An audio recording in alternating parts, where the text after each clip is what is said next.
Alrighty, welcome everyone. I'm Teeaboo and I am here for Gosenzo-sama Banbanzai, episode 2. Last week we watched episode 1 of Gosenzo-sama Banbanzai, and I gotta live with you. I gotta be straight up and straightforward for a second.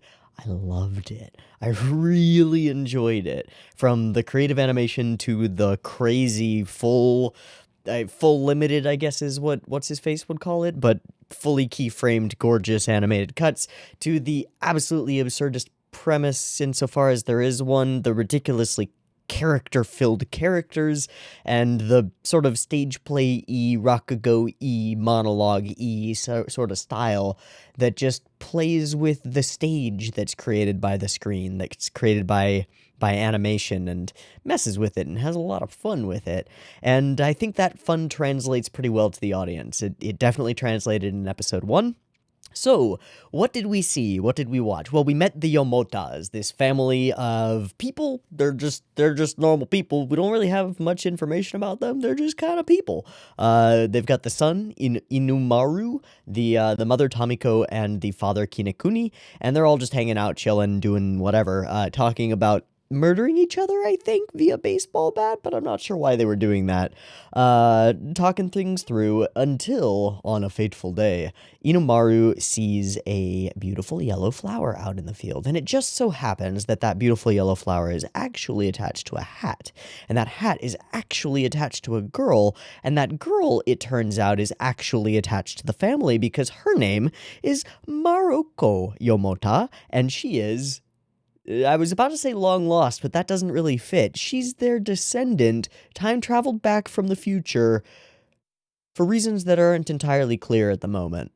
It feels like we've, I've heard enough time traveling stories where my mind immediately wants to go, she's traveled back from the future to save them from the AI takeover, or to prevent them from making mistakes that lead to blah, or to ensure that she herself is born because that's necessary for fucking future stuff.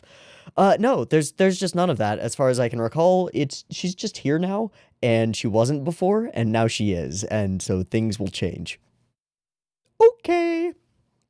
So yeah, we have this group of pretty funky, pretty crazy characters who we're going to learn a lot more about, I hope, and a new one thrown into the mix, Maroko, who is weird and out of it and very strange in the way that she acts, which makes sense because she's a person literally out of time, out of this world. Okay, fine. She's weird in a wonderful way. And now we're going to meet that masked guy who's, like, wearing a superhero outfit, but he looks like he's a 45-year-old man wearing a skin-tight spandex leotard outfit thing, and he seems pretty creepy and strange. So apparently we're going to meet him. Now we've got another episode of Gosenzo-sama... Yeah, best transition ever. Now we've got another episode of Gosenzo-sama Banbanzai to watch. I don't think there's any way to be ready for this. I don't think there's any way to prep. We just have to go in like it's an Ikuhara show and just be like, all right, mind open, ready to explode. So let's blow our minds really quick. I have got episode 2 of Gosenzo-sama Banbanzai up and ready to go. It is sitting at 0 seconds. There will be 2 versions this reaction. You can find a picture-in-picture version with the video up there, linked in the description, and a timer-based version up on YouTube. If you would like to do a syncy thing and sync up your own copy of this episode with the timer-based version, you are welcome to do so. Just get your copy ready because the beep beep timer to count you down will be coming at you now. And just as a side note, I'm going to try not to pause as much during the episodes just because they're only half an hour long, and I should probably keep the pausing stuff to like 45-minute long things and longer, where it makes more sense to keep everything fresh in your head. That said, this show's fucking crazy, so sometimes I might decide to err on the side of pausing and mentioning something because I know it's going to fly out of my brain immediately as soon as the next scene starts, because the next scene's going to be ridiculous. So just a note. Okay, beep beep timer. Boom.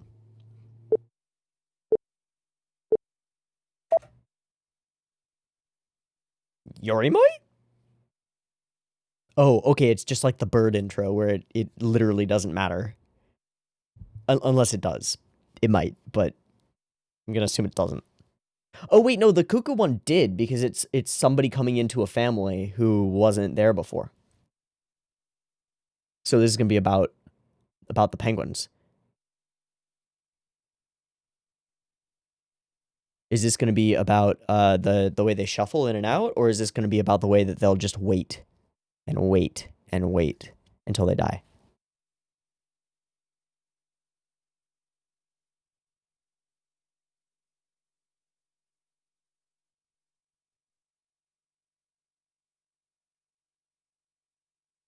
Yeah.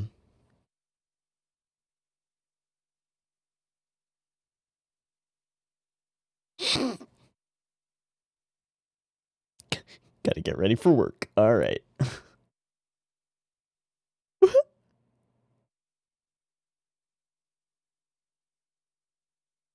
Yep. Just gotta put that right there. Blink.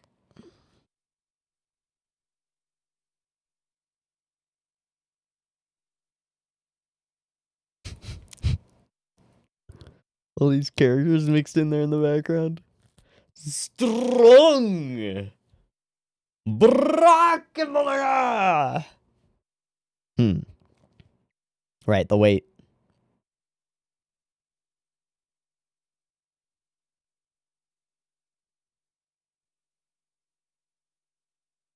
Waiting for his wife to come back at this point. Okay, so this is going to be about Kinekuni and his wife? Hmm. Somehow this became more about humans. Nope.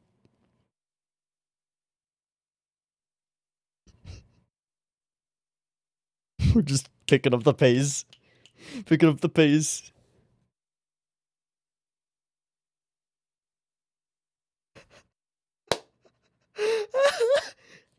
the narrator is going so hard.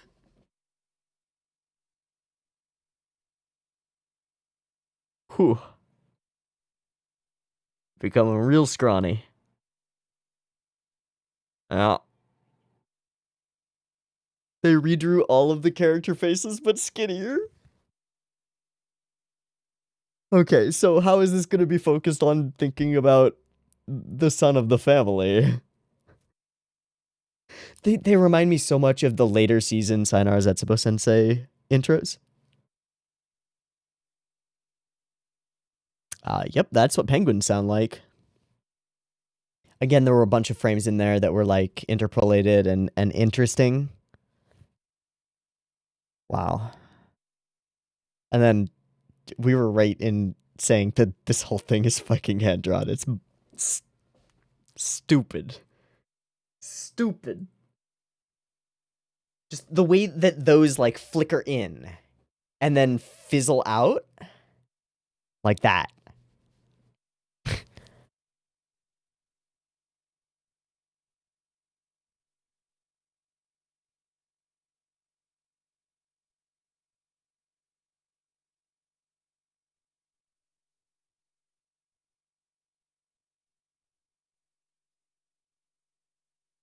Those fake scan lines when it breaks up and then brr, brr, ksh.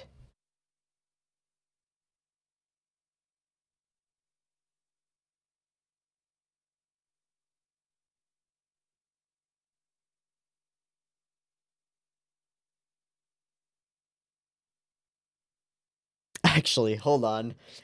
As an analogy, making art out of static is a pretty good analogy for the entire show, isn't it?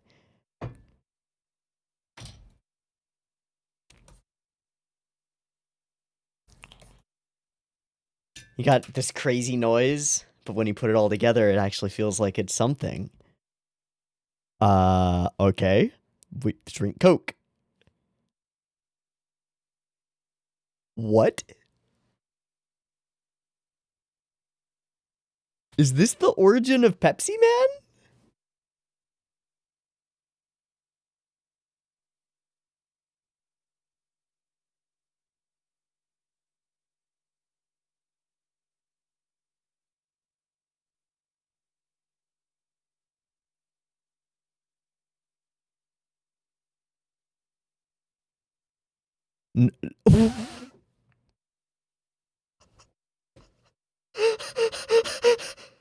Get fucked, kid. And scene end. Just end the scene, no context. Just do it.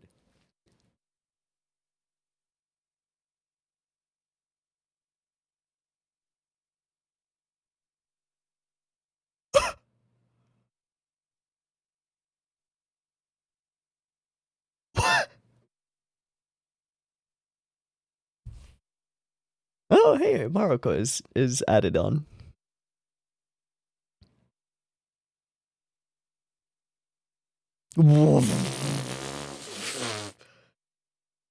Stop it. Oh, there's our mark.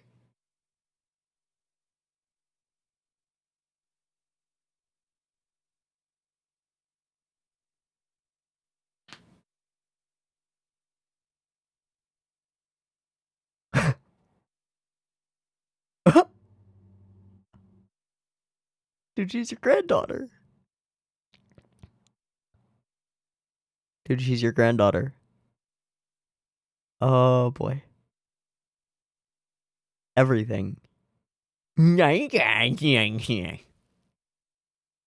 Bullshit.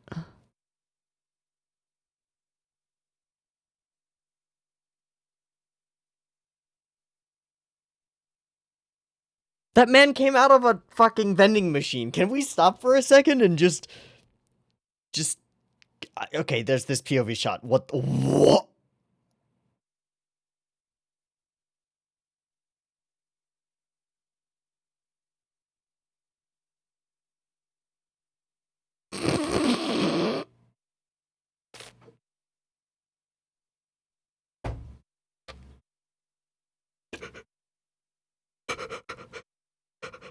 Everything, all of it.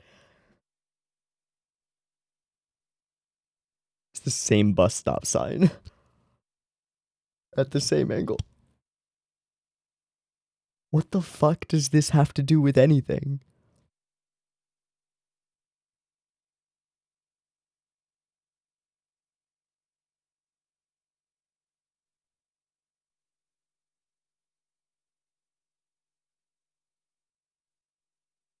I understand. Wakarimasu.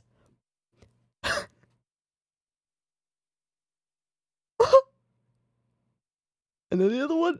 Oh no!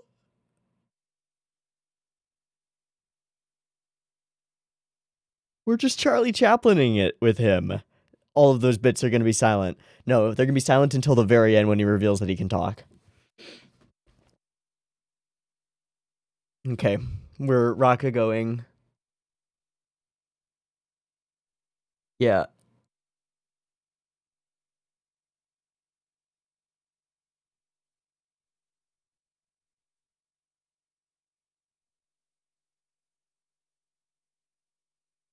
Oh my god, that is a lot.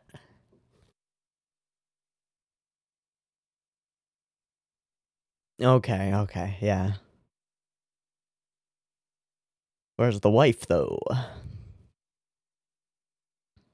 Just like the penguin. Oh, the billboard's right there. Okay. Sure.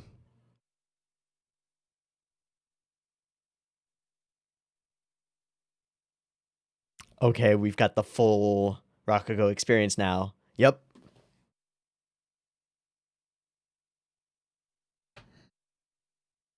Mm-hmm.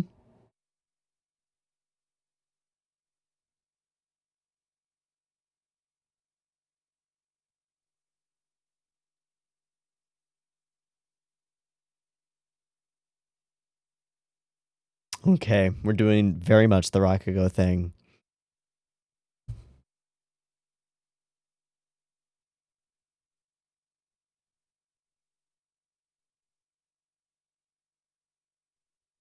The what? The shadow work? I'm sorry, what? Isn't that a term that's used for, like, Black Ops?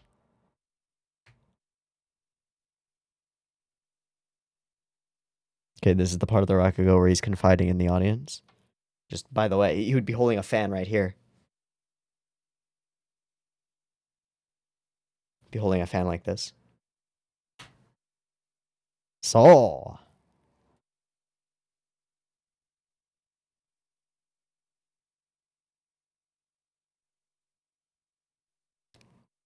So you're nurturing the egg.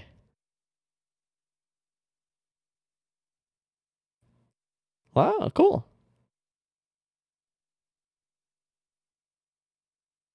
Mm-hmm. Even if she's a cuckoo. Ah, so that's why we're no longer in the city. Ah, I didn't even pick up on that. So move out to the middle of nowhere.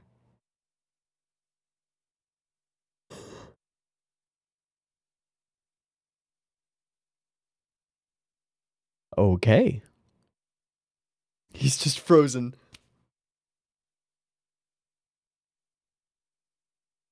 Oh, yep. Yep.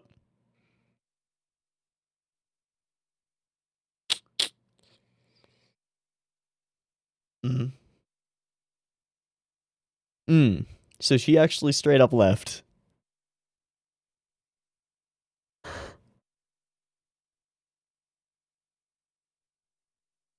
She's not Coke Man, right?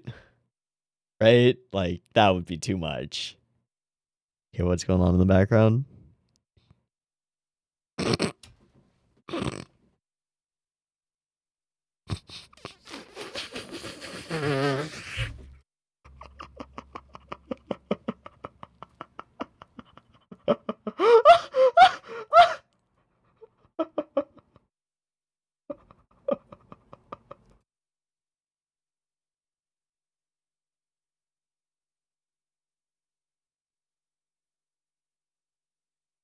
Ah.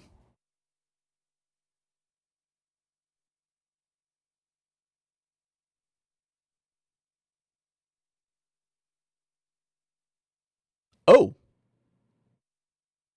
He's time travel related. Oh, he's been sent after her? Right. Right. That's actually right. Wait. It's also a Star Trek reference a little bit.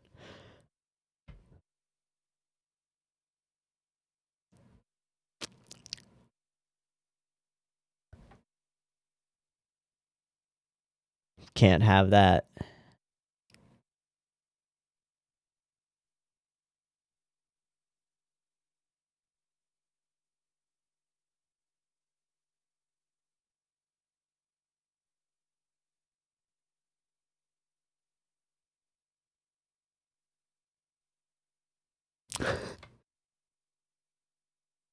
Wait.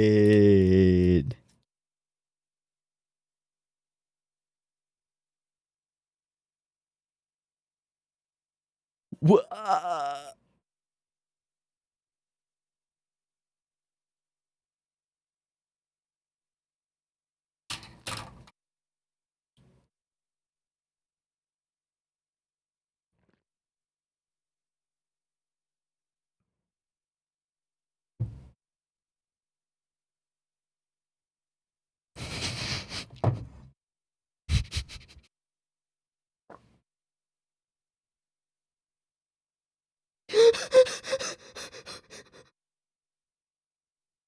Wait.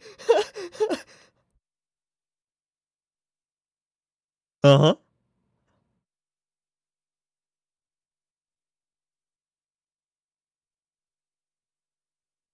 You're not a part of this show. He was very, very clear. Hmm. He's gonna repeat it all. Shit.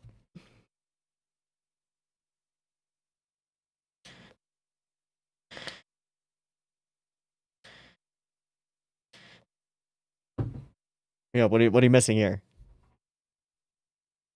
Yeah, what's wrong? What's the problem here?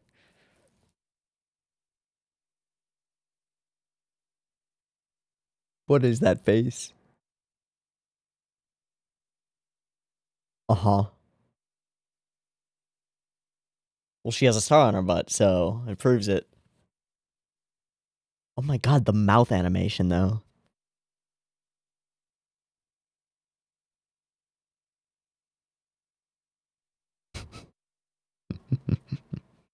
That.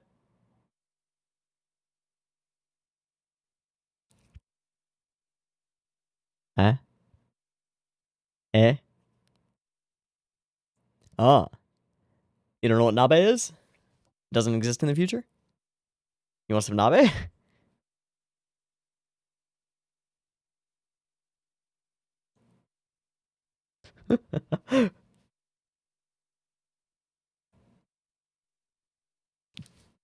Suddenly, we are on a different topic.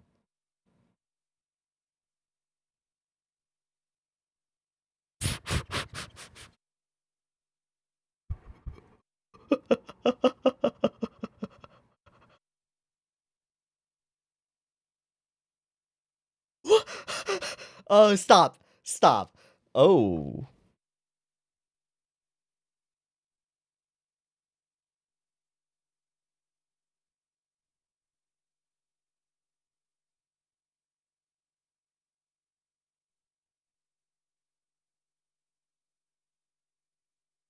Mm-hmm.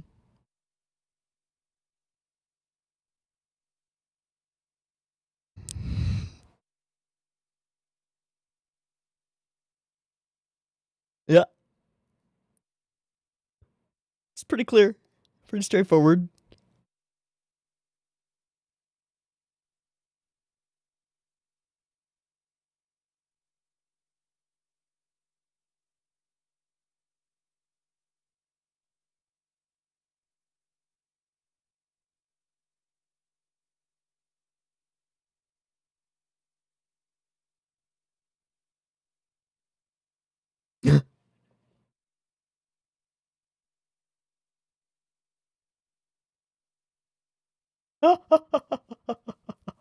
Explain yourself. Oh my god.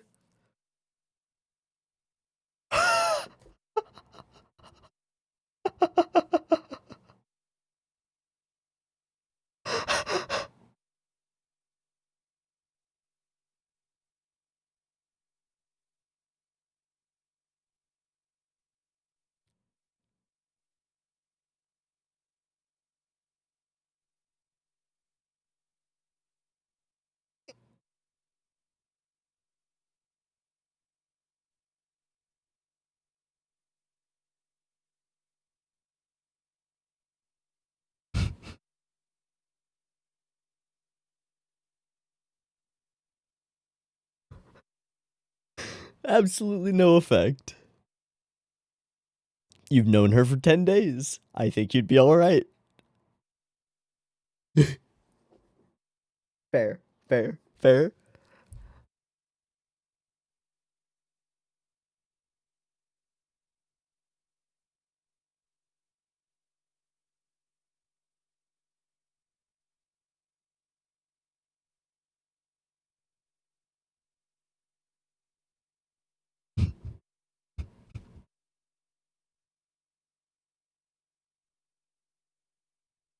Mm-hmm. Why are they still stuck facing that way?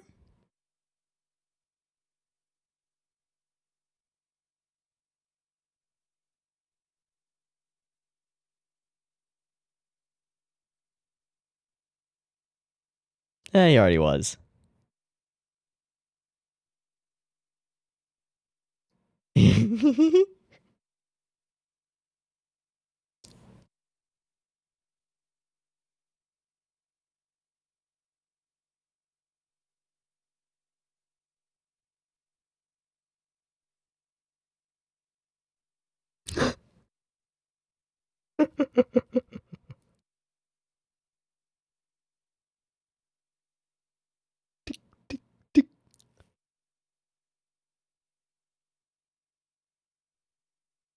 Bias, yeah. No, it's true.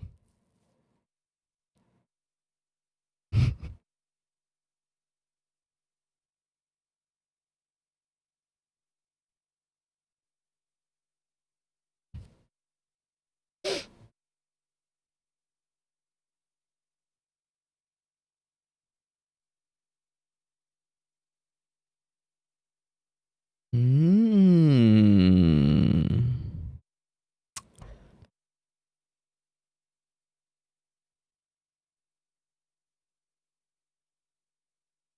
Okay. That's a problem, actually. Yeah, you're continuously changing the future.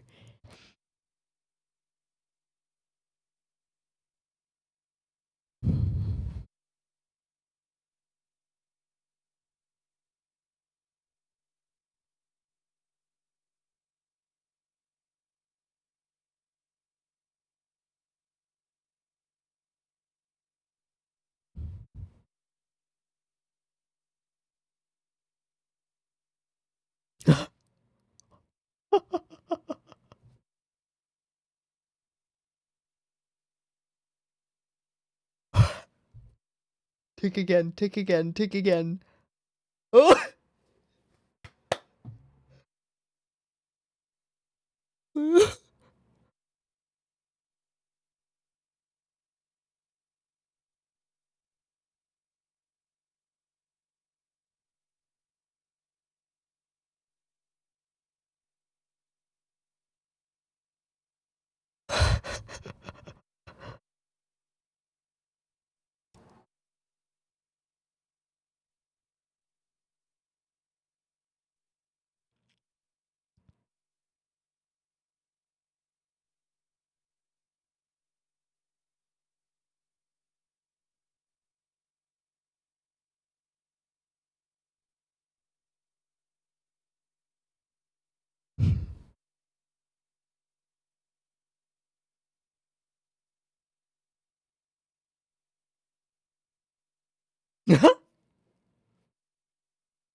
um.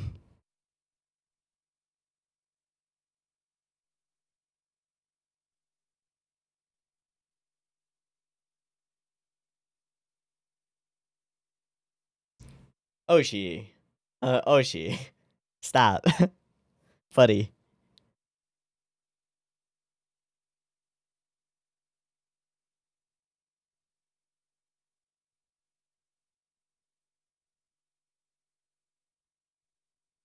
No, the social contract goes both ways. The nation must serve the family as well. What?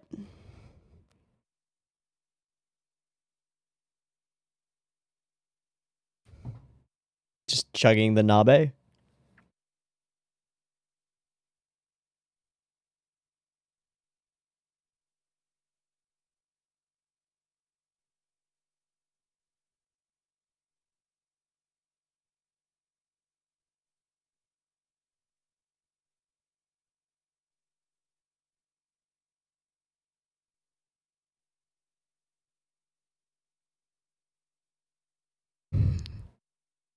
Hmm.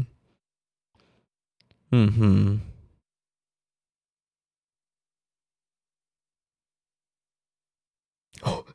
I guess we're going at it now. And he has a bat now. I guess we're fighting Boon. Oh. Oh. Ah. Ooh. Oh. Beat him with the nabe pot.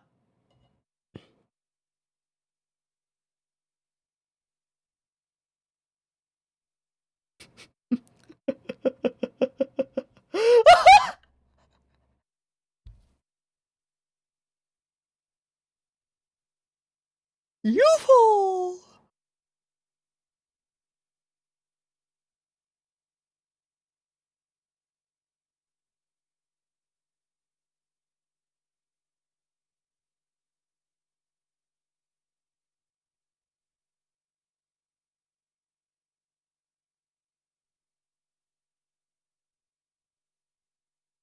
What?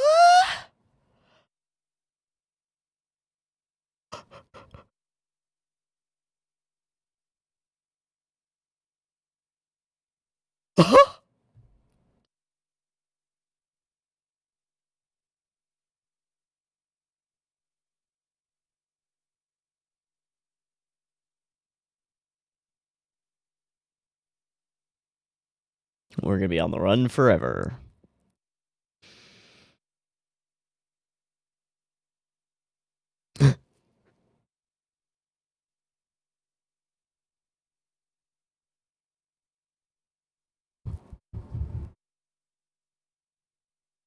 Unless he's actually crazy and just lying. What if?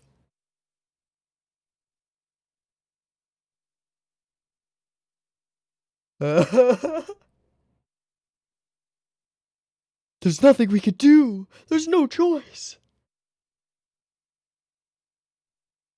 The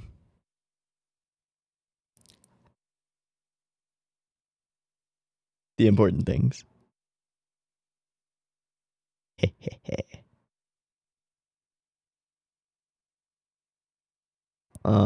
Young couple?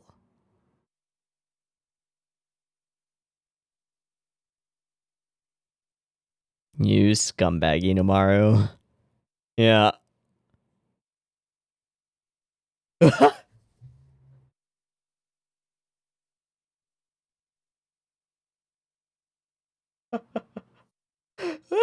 No, we're just fucking around now. We're just fucking around with the mouth now. Oh, man.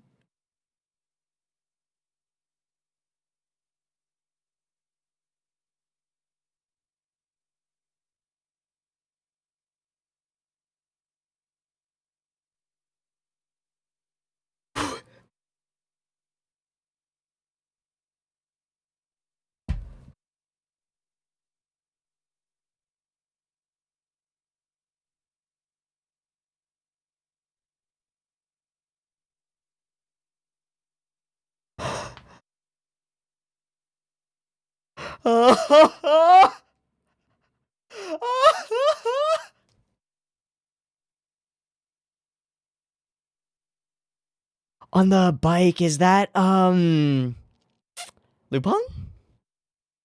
I want to say Lupin.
Okay, we're gonna pause. We're just not gonna... Yeah, no, let's not. Tatara Banai, a private investigator sent by Mother Tomiko. Okay, we'll see how that goes. But we want to stop because I don't want to be spoiled on the next thing. Christ almighty. Again with the continuous flow of understated non-jokes. Like the moment where we cut to the outside of the house when they go into battle. He goes cackly crazy. They go into battle. We cut to the outside of the house here. Okay, so we get the music track that builds up.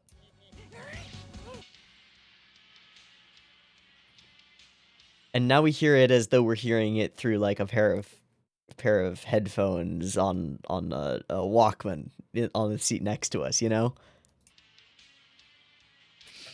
But that music doesn't exist in the universe, right? There's no music playing. That music is non-diegetic. It's not within the world. Right? Because it occurs when they get ready to fight. Nobody's playing music. So why is their music being heard from outside? Because it's a joke. That's it. And it's a good one. Okay. The playing with color and darkness just continues. And then there are multiple sequences of just like, how crazy can we go with the faces? And the answer is all the way crazy with the faces. All the way. Somebody wrote in the comments on the previous episode. Somebody wrote in the comments that this feels almost like a tech demo at times. Like, sometimes it's less story and less thing going on here than it is like a tech demo. Like, how can we make a character move in a funny way? Right? This is the demo for that. Well, we'll have him like crab walk weirdly over here. And then do a wiggity woggity. I don't know what that is, but I'm gonna call it a wiggity woggity. And then do that. Like, this is insanity.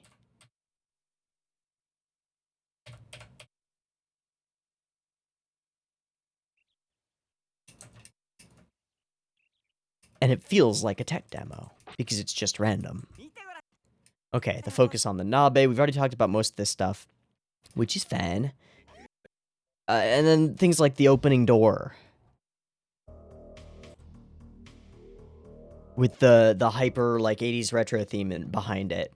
For, like, Time Cop or something. He says Time Patrol. I'm just gonna search for Time Patrol. Ooh, it is a Dragon Ball thing. What year was... Okay, 89 to 90. 1980s time travel movies. So there's the 1982 film, Time Rider, which features a motorcycle riding guy who time travels, and he wears a red motorcycle suit that's somewhat similar-ish to this. Okay, so the next thing that I went and did is I went and I looked up translations for Muroto and Bunmei, because Bunmei is really close to Unmei, so I thought that's probably a word. Bunmei means civilization. Muroto doesn't seem to mean anything, but Bunmei means civilization. And in looking this up, what I found was that apparently the character of Muroto Bunmei appears in other Oshii works in small parts. Apparently he has a role in Jinro and appears in a couple of other things as well. That's interesting. So he is the safeguarder of civilization. And then the additional layer of intrigue there is the like historical context of the use of the word bunmei. It was used as like bunmei kaika, and it has this connotation of government enforced modernization and like authority forcing you into a specific path. Which is really interesting here, because this character appears and suddenly, sort of, for one small portion of a couple of minutes, suddenly starts waxing philosophical in a way that almost would fit, like a Patlabor movie 2 silent scene, which is very strange and very interesting, but it seems very clear that when he starts doing that, a portion of it is Oshii writing this stuff. Okay, so there's the explanation of them, the guard dogs of time, all of that stuff. Special Department for Anti-Historical Crime, surveillance at the end of the 20th century, yada, yada, yada. First off, inherent hypocrisy and contradictions is one of the things that Oshii likes to point out about government pretty frequently. Inherent hypocrisy. He's a time traveler who travels back in time to stop time travelers. He is a time traveler who travels back in time and changes the past in order to prevent people from traveling back in time and changing the past. Right? There's an inherent hypocrisy there. Even by showing up and coming out of a fucking Coke machine, and interacting with that boy next to him, he was altering the past, right? So, what are you actually doing here, Bunmei? What? That's stupid. You're altering the past, preventing altering the past. Alright. Cool. Improper relations with your relatives. There's this whole sequence, which is insane. We will talk about, absolutely. You're under arrest, yada yada. And then we dive into the argument, which is good, and then argue, which is good. But what we need is the explanation. Yeah. Can't do that. Article 538. In reaction to the tendency of families to break down easily, a growing respect toward the ancestors has begun to manifest. Right, this actually makes perfect sense and is very interesting. And people are going back to do this, and isn't it just great? But it's not. Okay, so she's wonderful, she's lovely. They can do anything they can think of, can protect people who would have otherwise died. They can assure the social success of this society, which seems awesome. Families can become happy, and in the future, everything can be for the best. That sounds awesome. But what if everyone starts doing this? What kind of mess would history become? What about the future and the country? What is the future? What is the country? Why does my family have to be the victim of... Okay, that's something else. Egotistical to think of only your own family's welfare and happiness. So this essentially is stating a... what's the fisheries argument? Tragedy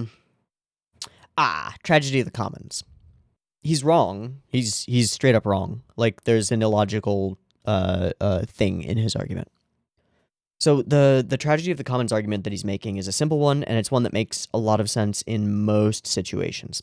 When there's a limited resource, example, fish. When there's a limited resource, and it's a common publicly owned resource, there's a tragedy that occurs, generally without regulation. And this is the reason that regulation exists, or part of it, for natural resources in particular. So imagine a fishery off the coast of Maine, right, where there are lots of great fish. Yay! So fishermen go out and they start fishing this place because there are fish there and they can feed their families. Now, there are tons of fish in the sea. It's an endless supply of fish. It's wonderful. And so each fisherman goes, I can take as many fish as I want. In fact, I should, because I need to maximize gain and maximize my own profits for my own family. I need to support my family. So each fisherman goes out and they start taking more fish and more fish. And all of the other fishermen start doing the same. And eventually the fishery becomes overfished because the common resource is depleted at a higher rate than is necessary for all the individuals, and everybody starves and everybody suffers. So the commons fucked everything up because people put their own individual personal gain over, like, group utility. So we need a regulatory body that's not biased, that will step in and go, you can only fish this amount and no more. If you fish more, you're fined. And that way people don't overfish the fishery. And then the fishery gets to rebuild itself over time, and it's nice. Situation here is different, though. There's no resource being expended here. There's no resource being depleted, right? What he's saying is the commons is happiness. The common resource is happiness. And if you go back in time and teach your family to be happy and teach your family successful things, like, this is the way that we do well in the future. If you invest in Apple, it's a good idea. That doesn't hurt anybody, right? That doesn't take resources away from some other family. It just gives your family more tools to succeed. So what is the argument here? If everyone in the future goes back to the past and ensures that their family is healthy and happy and successful, who suffers because of that exactly? The answer is nobody. The answer is he doesn't have an answer. And that's the interesting thing here, right? So it's egotistical to think only of your own family's welfare and happiness. Sure. Next line. A dimension free from temporal bounds. A world in which solidarity overcomes temporal bounds. I like, none of this means anything. Right? The birth of a new country within the country. What's wrong with that? Don't make it so simple. The country doesn't want a country within its country. What?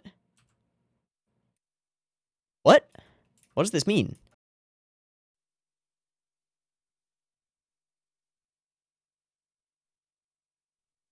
The nation has as its essential condition its unique and singular existence. That's... Okay, so division within the nation is an issue? So it's saying that... No, there's no argument here. He's just wrong. And he's blathering in order to prevent you from realizing how wrong he is. The family only establishes a basis for the country. And then the next line irked me, I think. and is nothing more than a group of people who serve to perpetuate the basis of the country. No. Nope. No, that's wrong. That's wrong. The nuclear family is the foundation of the nation, but the opposite is true as well. The nation serves the nuclear family and the individual. That's how the social contract works. No. No, he's just wrong.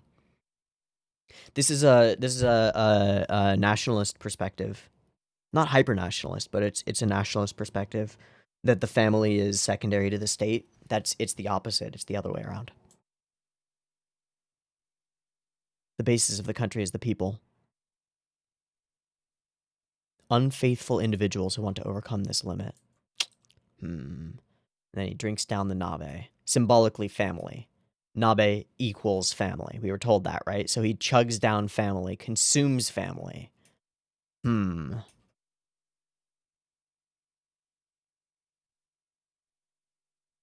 then cackles maniacally for a while. Protect history, protect the future from the past, basically. Not a guard dog of time. A small mutt under the yoke of the temporal authorities. Oof. So then we fight. Boom. Bam. What do they do with their feet when they do this jump? That's awesome.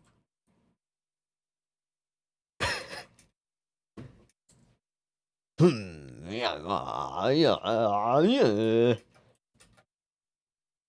glimmer of the watch. The slowly rising. But it doesn't end up being the plot point? Right? He doesn't actually smack him. And then there's the face from Inomaru that's just like it's as though they just decided to figure out how crazy they could go with warping facial expressions just for fun. All this smoothness, man. All right, and then the outside gag, which is great. Oh, UFO. Oh, okay, so he just, like, we cut to the outside. We cut back, and he has dropped it on his head. Right? Yeah, he has now dropped the bowl on his head, I guess. UFO. I love the way he says UFO. UFO. UFO. Eh? Doko doko? Haha, gotcha. Plong, plong. Okay, and then there's this moment where we drag out the death sequence for no reason. Because we can. And just have him stagger around for a while revealing that the father is now, I don't know what he's supposed to be, but he's got this bowl on his head. And he just staggers around dying for like 20 seconds before finally collapsing on top of Pops. You take care of it. Also, sorry for leaving you alone. So I guess we're just leaving. What a tragedy. No choice. Gonna take all your money and go. Poor dad. So that's, I guess, where the whole emperor penguin comes in, right? The mother has left the nest, and now the father is left alone to nurture the children. And as cold as it is, all he craves is his wife's nabe, the hot pot. Aw. Poor dad. Okay, and then there's this sequence where, as I said, it's as though... Wait, hold on. Do you see the stretch on his hand there? Right. He points out here.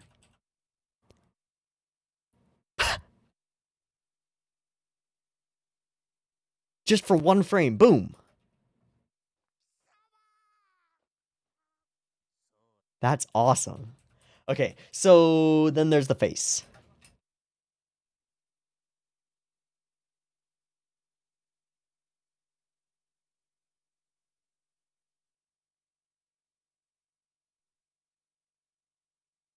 Especially here.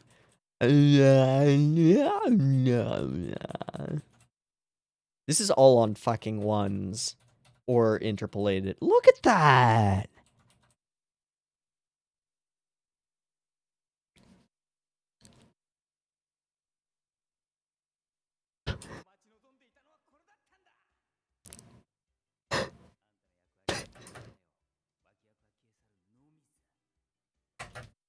Wow.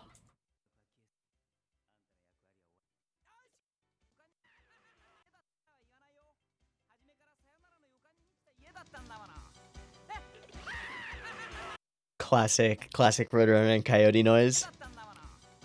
And then the whole set shakes when he runs.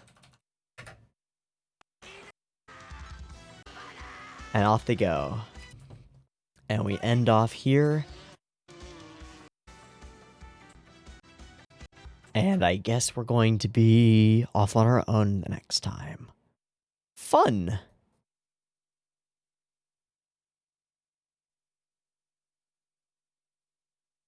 There are so many, like, understated gags everywhere. There's just this beautiful humor in everything. The dude putting on his penguin outfit as though he's getting ready to go to work and just like all the guys standing around as penguins as though they're salarymen on the train, like reading newspapers, some of them falling asleep and stuff. There's this guy, this is like a famous face, I forget who. There are all these ridiculous things going on. Oh, and the narrator chews it so hard.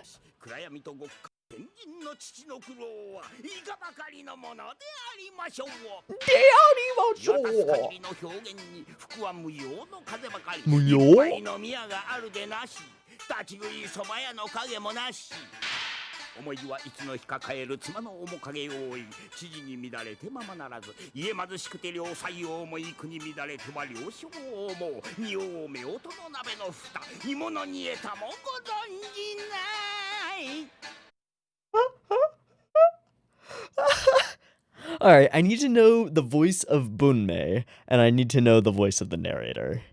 Good, these are important. Narrator, Ichido Nagai, Stockhausen in Ginka Eiyu Densetsu, Ginpachi Nekota in Hajime no Ippo. He's Netero. He's Netero. The narrator is Netero. The narrator, hold the phone. The narrator is fucking Netero. That's cool. Oh, that's cool. A couple of other narrators. Nichijou narrator. Cool. Okay, so that's our narrator, dude. What about Bunmei? Tessio Genda. That's not a name I'm familiar with. Oh, he plays Takanori in Sangatsu. Oh, he's that voice. Okay. Who else are you? Dominant Walker and Cowboy Bebop. Ah, Gabimaru. He's Goggles in Cyber City OEDO 808. That tracks. That makes sense. Narrator for Dumbbell Non-Kilo. Cool, cool. Okay, so 2 voice actors, some interesting roles to look at that they've also been a part of. Cool, cool, cool. I think the narrator just chewing it and going as hard as he wants to on this intro is wonderfully fun, and I mentioned it before, but it reminds me of Chua Saito on Sayonara Zetsubo Sensei. I hope I got that right, because she does these insane voices for every intro, and they're ridiculous. So I'm actually really looking forward to hearing him do more of that kind of stuff. The intro thing, again, is fantastic. The comedic timing and direction is so good. This is so weird. This opening. Okay. Wait a second. How did he just get up from the ground?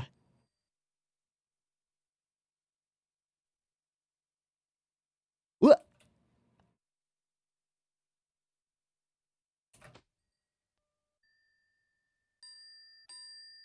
And he has sound effects, and they're time related. They're like alarm, ding ding. Goes and gets his own Coke, reaches out and hands it to him. Yeah, nope. Get fucked. What? And he just puts the thing up there, and it's gone. So we end up in an isolated home in the middle of a dust field that has all seemingly been demolished.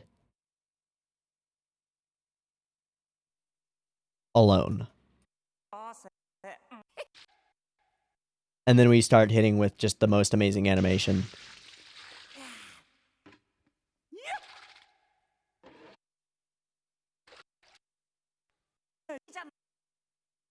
I want to see the moving cut again. This one.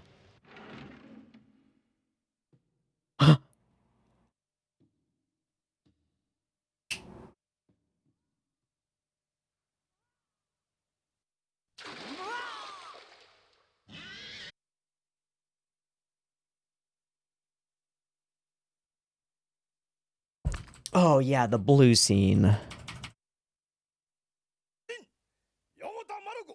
タイムマシンの不正使用並びに不純血縁交友の現行犯として逮捕する。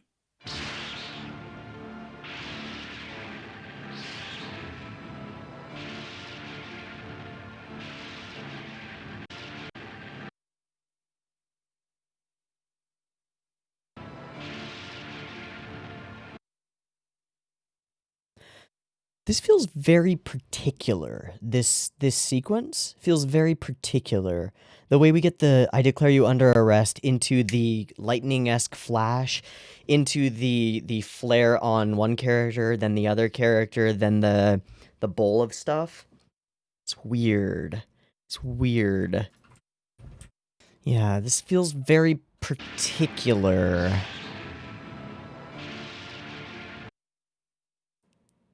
But I'm not sure to what. Maybe somebody can point this out. Be like, oh, that's clearly riffing on Dazaki when he does this and this and this. Or that's clearly riffing on Western films. It's just very particular. Or I feel like I've seen something very similar before.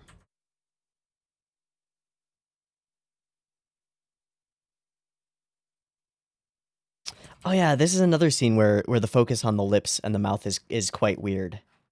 It's just over detailed.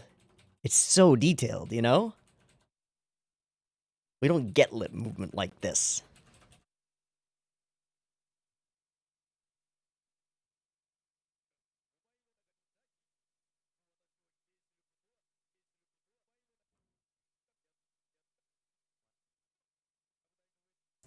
Or then these moments where he jumps from I'm the big bad time cop to like, oh, it's okay, I understand your pain. I understand exactly your pain. And then throws them into a wall where they remain for the rest of the episode until they don't anymore. What? And the whole sequence where he's just ticking his arm continuously.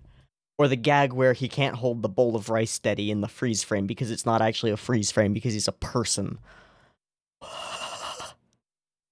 This show is too clever for its own good. It's too clever and absurdist to have anything like plot-wise going on, really. It's too good to be good. Inception, blom. All right, I think I just have to leave it there and let it sit for a while. I look forward to conversating about this episode in the Discord and in comments and stuff. Please hit me with any information you have, any thoughts you have on the philosophical and like social commentary stuff that's somehow in this episode, despite it being Gosenzo-sama, the insanity that is Bunmei, the ridiculousness of some of these scenes, that particular blue sequence, which felt really familiar, anything else, the weirdness, the like time patrol intro felt like it might have been from something or specific, I don't know. This was ridiculous. I hope we see more Bunmei over time. I hope he's a recurring semi-antagonist force thing. Looks like next time we're going to be focused on Inumaru. We're going to be like pairing away members of the family each time. Focused on Inumaru and Maruko off on their own. How that will go, I don't know. Inumaru doesn't seem like the kind of guy who really wants to go and support a family or have a job or anything or be responsible. He doesn't strike me as the type. So she does strike me as the type. So maybe she'll take care of everything for a while, but I could see some tension growing around that. I'd also like to know what has Tomiko been up to in the meantime, now that she's had this freedom from the family. I can imagine a sequence where the father alone is just like, "Oh, Tomiko, you must be so sad without me." And we cut to Tomiko and she's just living it up, just like bathing in crystal. Just like, "Yes. This is the best." I'm so glad I left that idiot and that stupid family. We'll see. We'll see how it goes. We'll see how it goes. I've been Teeaboo. This has been Gosenzo-sama Banbanzai episode 2. Hope you've had a good time here. Hope you understood it? Yeah. See you next time. Peace.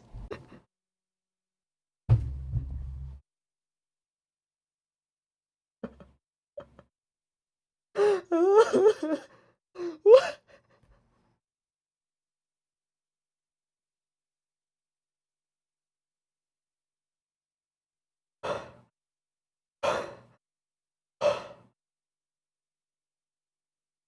Okay. How many times does the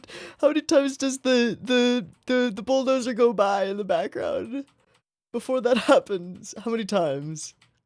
Is it just once? Okay, it goes by the once. It goes by while they're all talking. Okay, and then he starts his performance, and it goes by, and he freezes, and she freezes. Spotlight goes off from her and fully onto him. He does this and does the confiding thing. Then steps to front and center stage to give the impassioned part of the speech, and then steps back into his position once the impassioned portion is over, and once he's explaining his fears. Fear of this. Oh my god, he's struggling to hold the bowl still. They're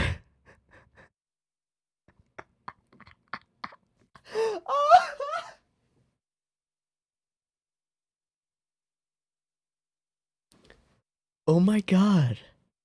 Okay, so it's animation, so you can just freeze the character, no problem, right? But if it's on stage, then your character has to freeze holding a bowl of rice and it's heavy, so they're gonna start shaking. Well?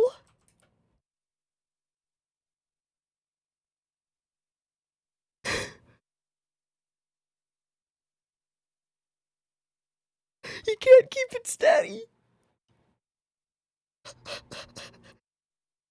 Oh my god. Oh my god. Okay, the drink Coke portion. Is this satire slash parody of product placement? It seems like it has to be, right? Because we're inserting this thing that's completely at this point completely irrelevant into the story, with like a B plot going on around it, and it just is there in the background for the entire scene. Also, we have a contrived reason for them to have gone off into the wilderness or out into nowhere, so that we can put the Coke thing in the background. Okay, regardless. He comes here to this impassioned moment. There's no sign of her, no idea. And then we start to get the build up, which is that. And I was expecting it was still going to be in the background with the dude standing on top of it, right? Like just a little guy or something. A little tiny joke. Instead, we build to it and build to it until this.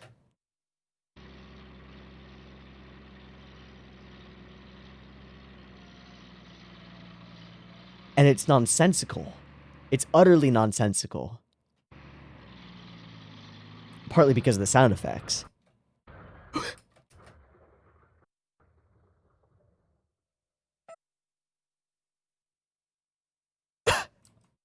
Okay. And that's not even everything. I had to resist the urge strongly to pause during the bath sequence. Yeah. Okay, there's this. We need all the entry shots. Yeah, okay. Okay, so we start off washing the hair, and then we pour water on it and everything, and my world explodes. Okay. Okay, so there are... Whoa. Alright, so we're doing frame, double exposure, frame, right? Ah, shit, I went too far. Okay. So let's go through the first portion of this. There's the double exposure, frame. Those are on ones. Frame. Hold. Double exposure into whatever the double exposure was. And then another instant actual new frame. Okay, so we're alternating a double exposure between the things, no gap between the things, and the same frame twice.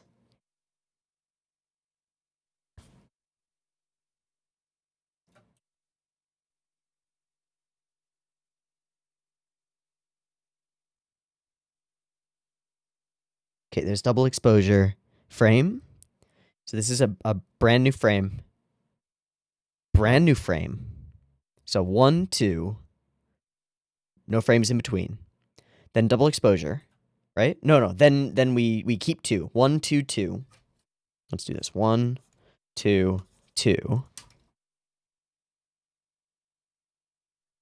Okay, let me go again. 1, 2, 2. Double exposure. 2 plus 3, or 2 over 3, and then 3, right? And then 3, and then 4, and then 4 again. Yes, and then it should be 4 over 5, and then 5, and then 6, brand new frame, and then 7. No, 6 again, and then 6 over 7. Okay, you see what they're doing here? This is not normal at all. So for a new frame, it's either a brand new frame, or we hold it for 2 frames, or we hold it for 2 frames, and then for the third one, we hold that double exposed with the next frame, and then we switch to just the next frame, and then there's no frame gap between that and the next one. What? That's insane. Okay, and now it's changed completely. We're doing double exposures all over the place. Look at the way that the like layer of water peels itself out of his hair, though. And then he does the actual, like, he flips his head around.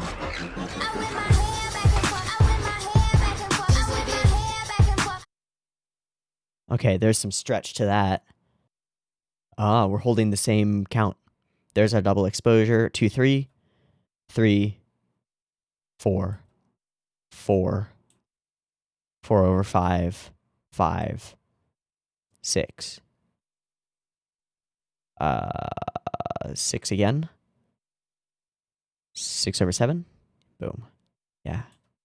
Look at that. That's fucking nuts. That's so good. And then he does some cool stuff, does the little jumping thing. Oh, he's got nuts. All right.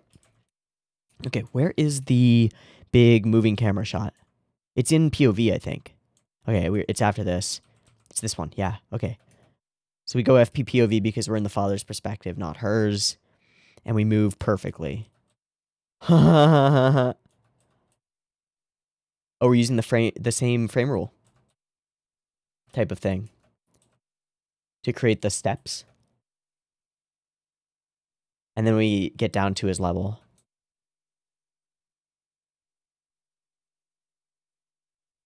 Oh, fuck you.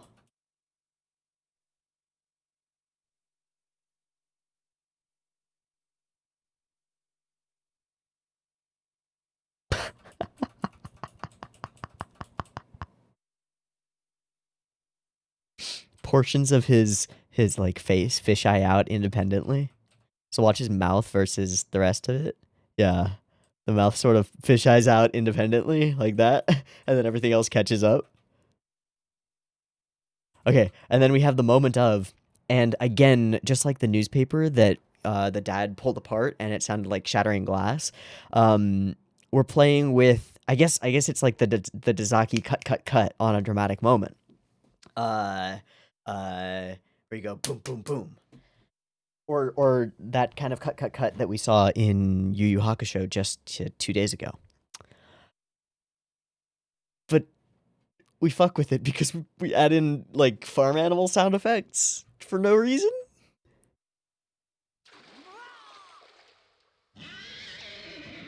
So that doesn't work, right? It doesn't.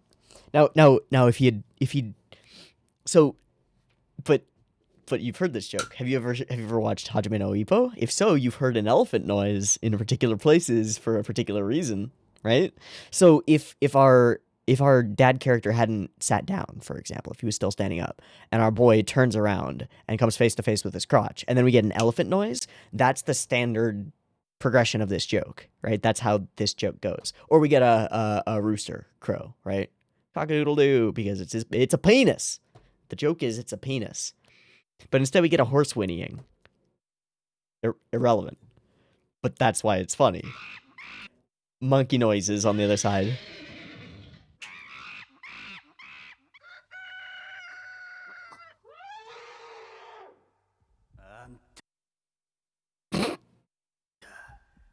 Then we go very serious about it. There's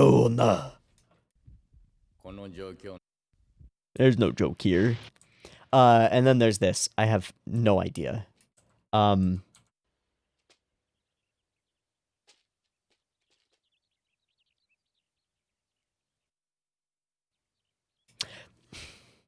does this weird character remind me of? I don't know. Something spider-like. I don't know. Fucking strange. We'll see if it becomes relevant in any way, shape, or form over the course of the episode. I kind of doubt it. Unless it's the mom. But, again, it's impossible to understate the fact that that person just came out of a vending machine. And then got on a bus. Oh, first came out of a vending machine, reached back into the vending machine, grabbed the Coke that came out with him, offered it to a child, but then it was a fake out, and then drank it in front of the child. And then got on a bus to here.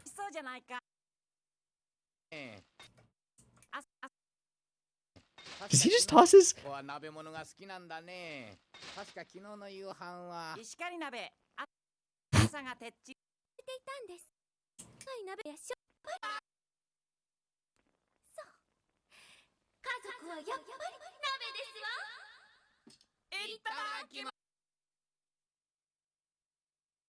That's playing with, like, shoujo, just to add reverb to the line.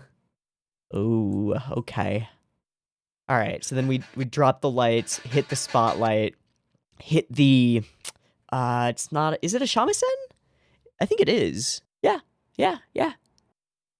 Hayashi, the group of performers who provide musical accompaniment for no or kabuki theater, and yosei performances of rakugo, or festivals. Cool. So we get that to introduce us to the rakugo portion. It has become very clear that these are rakugo portions, with the mats and the cushions and the framing and the spotlight and all the stuff. It just is.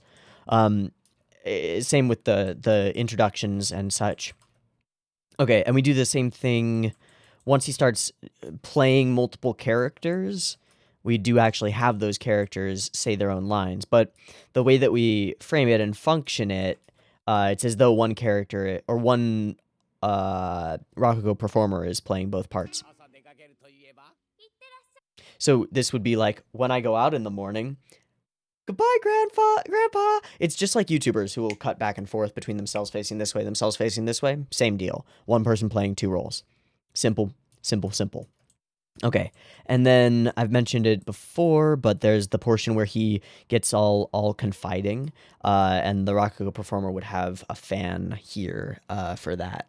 I don't have anything that's like fan-like. I do have a comb though, so they would like have their fan that they use for accenting points, and also for other things, and then or for pretending to be like a prissy lady or whatever. They would use the fan to block off half of their mouth to give the idea that they're like confiding in the audience, which is cool. And then this continues, more stuff, more stuff, more stuff. The joke about the shaking bowl is excellent. And then there's this gag, which is ridiculous. And that's where we left off, and that's where we're going to continue. Let's go.